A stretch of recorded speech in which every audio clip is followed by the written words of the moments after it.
Olá, tudo bem? Eu sou a professora Liliane e hoje nós vamos continuar a nossa aula sobre evolução. Na semana passada, trabalhamos com o conteúdo das teorias de Darwin e Lamarck. Hoje, na nossa aula, o foco será a teoria sintética da evolução, ou também conhecida como neodarwinismo. Então, como surgiu tantas teorias, tantas pessoas estudando e criando hipóteses sobre evolução? Isso tudo tem como objetivo explicar o porquê que acontece essa variabilidade genética, ou essa variedade de espécies de seres vivos. A infinidade de plantas, insetos, micro-organismos, mamíferos, répteis, de onde surgem tantas diferenças entre os seres vivos. Então, nós vimos duas teorias, com isso nós vamos fazer neste início uma revisão da aula de semana passada, no qual o primeiro cara a criar uma hipótese sobre teorias evolutivas foi Lamarck. Lamarck era um naturalista e ele acreditava que quando os seres vivos usavam demasiadamente um órgão ou uma parte do seu corpo, aquele órgão ou aquela parte, ela se desenvolvia. E quando não se usava, aquilo atrofiava. Então, ele criou a lei chamada de Lei do Uso e Desuso. Então, simplesmente era assim. Se eu usava muito a minha mão, essa minha mão iria se desenvolver, ok? E iria ficar melhor. Mas se eu não usava essa mão, a minha mão iria atrofiar, porque eu não uso ela. Então, lei do uso e do desuso. Aquilo que eu mais uso se desenvolve. Só que aí, para explicar como aquela característica ela era passada para os descendentes, Lamarck também criou a lei da herança dos caracteres adquiridos. Então, ele falou que aquelas características adquiridas pelo uso ou pelo desuso, ela era passada para os seus descendentes. Nessa ilustração das girafas, que é o exemplo mais clássico para falar sobre as teorias evolutivas, nós vemos duas girafas no primeiro aí, no do Lamarck. Então, Lamarck, ele falava que a partir do momento que você usava muito aquela parte do seu corpo, ele iria se desenvolver. Então, ele fala que as girafas, elas tinham, então, pescoço curto. Só que as fontes de alimento das girafas, no local mais baixo, foram se esgotando. Assim, elas tinham que esticar o seu pescoço para alcançar as folhas dos galhos mais altos, né? O seu alimento. Com isso de esticar o pescoço dela foi se esticando e essa característica de pescoço mais longo foi passado para os seus descendentes, ok? Então, essa é a teoria de Lamarck. Já Darwin naturalista, né, também, ele já criou outras hipóteses. Darwin, ele foi um naturalista observacional, viajou o mundo, né, observando as espécies de plantas, de animais. E foi na Ilha de Galápagos onde ele teve as suas maiores descobertas e confirmações das suas hipóteses, observando os pássaros, né? Que cada ilha de Galápagos ele tinha um pássaro da mesma espécie, mas com características de cor, de bico, de alimentação diferente. Com isso, ele criou a lei que os organismos mais aptos sobrevivem ao ambiente. Então, Darwin falou isso. Então, os organismos mais aptos naquele ambiente onde ele está vivendo, ele consegue sobreviver e gerar descendentes, ok? Mais à frente, Então, teve o surgimento do termo seleção natural, que não foi falado por Darwin. Darwin não usou esse termo. Mas aí, com o passar dos anos, criou-se então esse termo de seleção natural das espécies para identificar essa teoria de Darwin. Que então os organismos mais aptos, eles sobreviviam e conseguiam se reproduzir. Então, no desenho aqui, a gente vê que existiam, no modelo de Darwin, existia girafas do pescoço pequeno, girafas do pescoço médio, girafas do pescoço grande.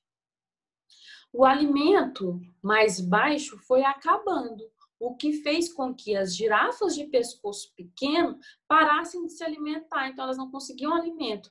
Com isso, elas foram morrendo até levar à extinção daquela espécie. Já as girafas de pescoço grande, elas continuaram, elas se perpetuaram, porque elas conseguiam alcançar o alimento, as folhas nas copas das árvores.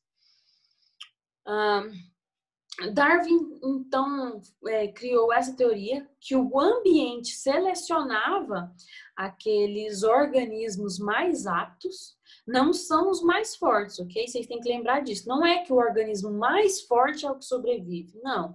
É aquele mais apto, é aquele que se adapta ao meio ambiente, tá bom? Outra parte de dentro da teoria de Darwin é a teoria da ancestralidade. Quando a gente fala de evolução, sempre vem na cabeça da gente aquela imagem do homem vindo do macaco, não é? Quando a gente pensa em evolução, né? O que vocês acham? Então, quando a gente pensa em evolução, a gente lembra dessa imagem, o homem veio do macaco. Darwin quis dizer isso? Não. Darwin, ele não quis dizer que o homem veio do macaco. Ele simplesmente quis dizer que nós temos um ancestral comum, né? Então, que eu e um macaco, por exemplo, nós temos um ancestral comum. Não quer dizer que um macaco virou um homem, se transformou em um homem. Simplesmente que nós temos um ancestral comum, um parentesco. Por que um parentesco? Porque o nosso material genético é muito semelhante, além das nossas características fisiológicas também serem semelhantes. Então, nós temos sim uma semelhança, um certo tipo de parentesco. E aí a gente fala isso em ancestralidade, tá? Para representar a ancestralidade, eu tenho o surgimento, então, do cladograma. Então, o cladograma é esse desenho aqui, que parece umas árvores, né? Que vão saindo dos seus galhos, que quer dizer o quê? Grau de parentesco ou ancestralidade. Sempre no meio desse cladograma aqui, representa o ancestral comum, ok? Então, por exemplo, nós tivemos o mesmo ancestral comum que um macaco, mas nós derivamos do macaco? Não, nós só temos o mesmo ancestral comum, certo? Outro tipo de representação de um cladograma é nesse formato, tá? Aqui nós temos aqui as características semelhantes das plantas, então nós temos aqui vegetais. Cada um desses vegetais aqui, eles têm características específicas, ok? Por exemplo, aqui o musgo. O musgo, ele não consegue sobreviver em ambientes muito quentes. Os musgos, eles são pequenos, eles vivem em lugares úmidos. Já as samambaias, que são classificadas como pteridófitas, elas já têm um porte maior, conseguem resistir melhor, elas já têm nas suas folhas os órgãos reprodutores que auxiliam na sua reprodução. Depois nós temos as gimnospermas, representado por um pinheiro, né, pelo pinho. As gimnospermas, eles já são árvores, né, de grande porte, que têm vasos condutores que conduzem água, seiva bruta e seiva elaborada por dentro do seu tronco, ok? E ele também tem a presença de frutos secos. E por último aqui, nós temos as angiospermas. O que as angiospermas têm de diferente de todas essas outras plantas? Então, elas têm vasos condutores de seiva, né, bruta e elaborada. Só que, além disso, ela tem a presença de flores e frutos, ok? Sabem que cada uma dessas 4 aqui tem diferenças entre elas, mas elas estão dentro do mesmo cladograma. Por quê? Porque são todos vegetais e eles todos um dia tiveram o mesmo ancestral comum. Só que esse ancestral comum, ele sofreu algum processo de mutação ou de recombinação gênica, que é o que a gente vai ver no neodarwinismo, que fez com que ele se diferenciasse, ok? Então, por exemplo, aqui no B, eu tinha um ancestral comum. Esse ancestral comum, ele foi um grupo, ele foi separado. Acabou que aconteceu alguns processos de mutações, de recombinação gênica, que formou a samambaia e depois formou o C, esse ancestral C. E esse ancestral C sofreu um processo também de mutação e de recombinação gênica, de seleção natural, digamos assim, que são as angiospermas e as gimnospermas, tá? Então, o que é um ancestral comum? É um grau de parentesco, ok?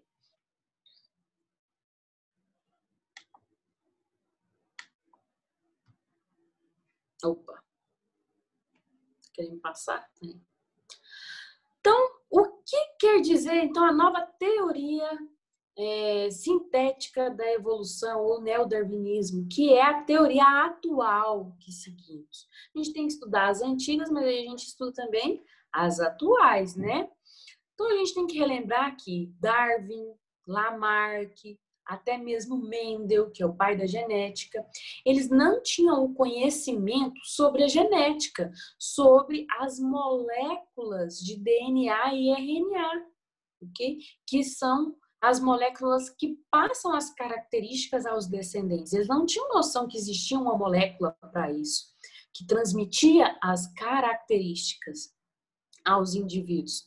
Então, na teoria sintética, une a seleção natural de Darwin, mas os conceitos de genética, e aí gera o neodarwinismo, que agora a gente sabe que a diversidade de espécies elas surgem a partir do momento de uma seleção natural e também por influência da genética, do material genético, do conjunto gênico daquela população de indivíduos. Então, quais são os fatores evolutivos que fazem aumentar a variabilidade genética, aumentar a diversidade de indivíduos? Mutações no DNA ou mutações nos cromossomos, recombinações gênicas e imigração, emigração e seleção natural. Então, esses aqui são os 3 fatores que fazem aumentar a variabilidade genética dos indivíduos, tá? Só que a seleção natural, ela atua diminuindo a variabilidade genética. Como assim? Então, se eu tenho vários tipos de organismos e alguns morrem porque eles não estão aptos àquele ambiente, quer dizer que então que eu diminuí a variabilidade genética, ok? Uma atuação da seleção natural muito forte, a gente consegue ver, aconteceu na Inglaterra na Revolução Industrial com o melanismo. Melanismo vem de melanina, pigmento, ok? Então, antes da Revolução Industrial, não existia tanta poluição no ambiente, não existia tanta liberação de gás carbônico, de gases poluentes no ambiente. Então, os troncos das árvores na Inglaterra eram todos assim, ó, claros, tá? E existia na Inglaterra 2 tipos de mariposas, as brancas ou claras e as escuras, ok? Então, quando você olha nessa imagem 2 aqui, e aí tem as 2 mariposas, ó, a mariposa clara e a mariposa escura. Qual é a mais predada? Que os outros animais vão lá e comem ela. Qual é a melhor para ver? É a mariposa preta, não é? porque elas pousam nos troncos das árvores claras e aí o pássaro tá ali voando, opa, alimento, viu a mariposa preta e vai lá e come a mariposa, ok? E a branca? A branca, né, só leva vantagem aqui, porque ela mimetiza o tronco e aí os pássaros ou os seus predadores não conseguem vê-la. Se eles não conseguem vê-la, ela não vai morrer. E assim ela vai perpetuar sua espécie, se reproduzir e continuar ali numa população grande. Então, eu vou ter no ambiente mais mariposas claras ou escuras? Claras nesse ambiente. Só que aconteceu uma coisa, a Revolução Industrial. E aí começou a aumentar a quantidade de gás carbônico, de poluentes na atmosfera. E esses poluentes, eles começaram a impregnar no caule das árvores, como nós podemos ver nessa primeira imagem. Então, os caules das árvores, eles começaram a ficar o quê? Escuros, eles escureceram. Assim, agora, quem leva desvantagem é a mariposa branca, porque a preta se camuflou no tronco escuro e a branca agora ficou realçada. Aí, os predadores vão o quê? Comer a mariposa branca. Então, olha para você ver, aqui aconteceu uma seleção natural de acordo com o meio ambiente devido à poluição. Então, as mariposas, elas foram selecionadas no ambiente. Quando tinha caule branco, a mariposa preta era a mais predada. Quando os caules das árvores ficaram pretos, a mariposa branca levou desvantagem, ok? E a preta aumentou a sua população, aumentou a quantidade de indivíduos de preto, porque elas conseguiam driblar os seus predadores. Sabe que aconteceu a evolução. Que existem estudos como a paleontologia, que é os estudos dos fósseis, né? Então, a gente tem os fósseis de dinossauro. Como que eu sei que um dinossauro existe? Porque tem os fósseis para mostrar que eles existiram um dia. Tem os fósseis incrustados em rochas ou até mesmo esqueletos que acham, né? Mumificados, em sítios arqueológicos. Então, são organismos que existiram em algum período na Terra, mas que entraram em extinção, não existem mais. Então, a gente sabe que eles passaram por um processo evolutivo, por uma seleção natural. Agora, nós vamos aprender dois termos dentro da evolução, que é a homologia e a analogia. O que é homologia? Homo vem de igual. Lembrem disso. Homo vem de igual. Então, homologia quer dizer mesma origem embrionária, mas pode ter função diferente. Como assim, professora? Então, nós vamos ver aqui, ó. Aqui eu tenho o braço de um homem, a pata dianteira de um cavalo, a asa de um morcego e aqui a nadadeira de uma baleia, ok? Tem alguma coisa semelhante entre eles?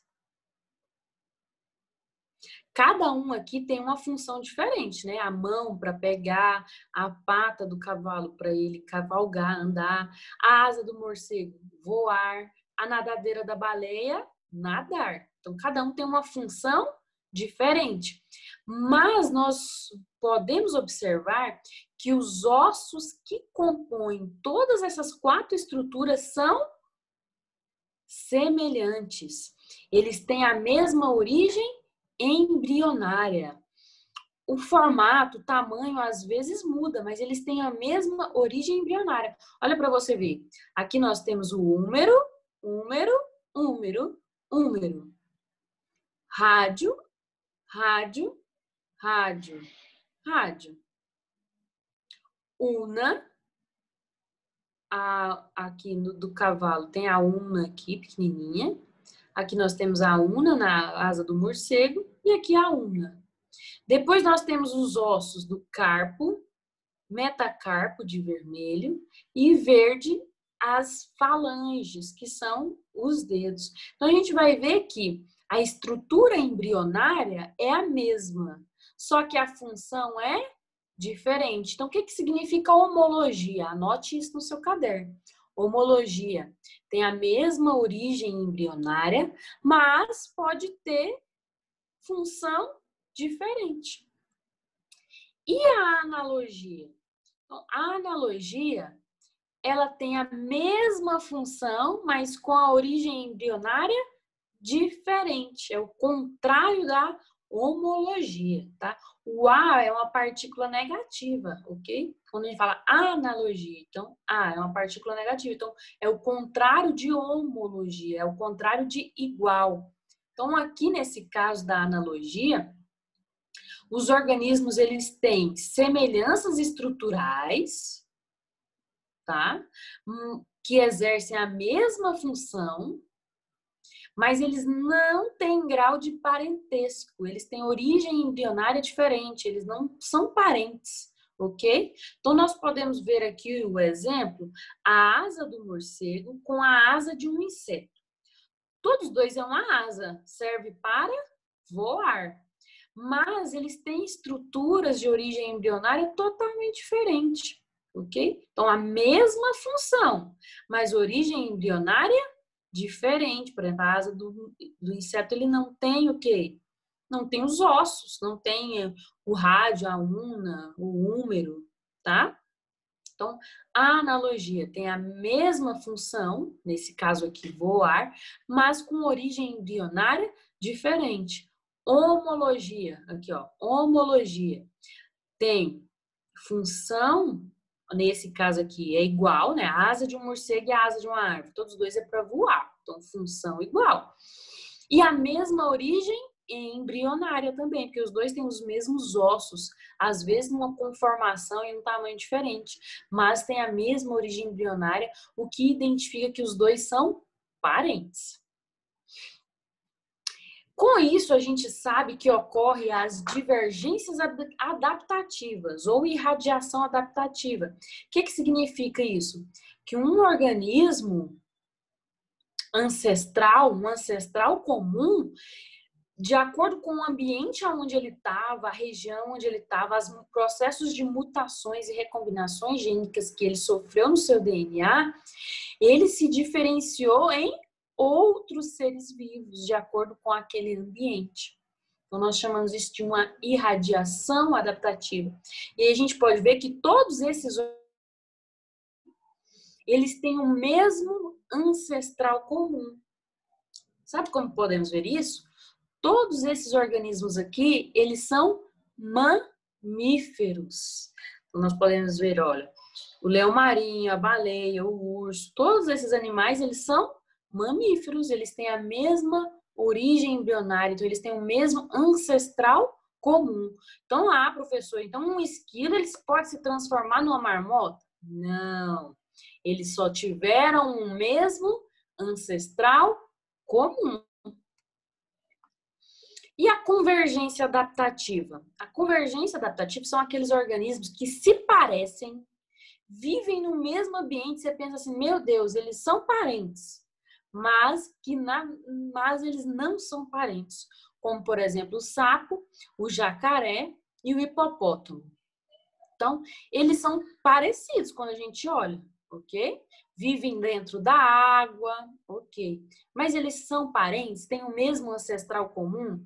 Não, porque, olha, o sapo, ele é um anfíbio da classe dos anfíbios, o jacaré da classe dos répteis e o hipopótamo dos mamíferos. Então, eles têm o mesmo ambiente, eles até parecem, mas eles não têm o mesmo ancestral comum. Por isso, convergência adaptativa. Outro exemplo, o tubarão e o golfinho. Os dois não parecem? Mas os dois não têm os mesmos ancestrais comuns. O golfinho, então, é mais próximo de um ser humano do que um ser humano de um tubarão, por exemplo. Por quê? O golfinho é mamífero e o homem também é mamífero, ok? Presença de órgãos vestigiais também indica um processo evolutivo. O que é um órgão vestigial? É um órgão que, às vezes, antigamente tinha uma função, mas que hoje não tem mais. Como nós podemos ver aqui, o coelho, no intestino do coelho tem o apêndice. No intestino do homem também tem apêndice. Só que no intestino do coelho, ele tem uma função, que é abrigar as bactérias para fazer digestão da celulose, das folhas. Já no homem, esse apêndice ele é atrofiado. Ele não tem função, porque ele é atrofiado. Na verdade, para nós, ele só serve para infeccionar e a gente tem que ir para o hospital, né? Podendo levar a pessoa até a morte, o apêndice. Então, são órgãos vestigiais que antes poderiam ter uma função, por exemplo, o apêndice podia ter uma função, mas que hoje ela não apresenta uma função assim. Igual o dente ciso, né? O dente ciso perdeu muita função, por isso que existe pessoas hoje em dia que já nem estão nascendo mais dente ciso.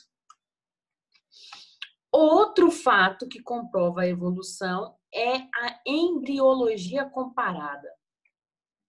Quando eu pego as primeiras semanas de gestação de alguns organismos, a gente vê que eles são muito semelhantes.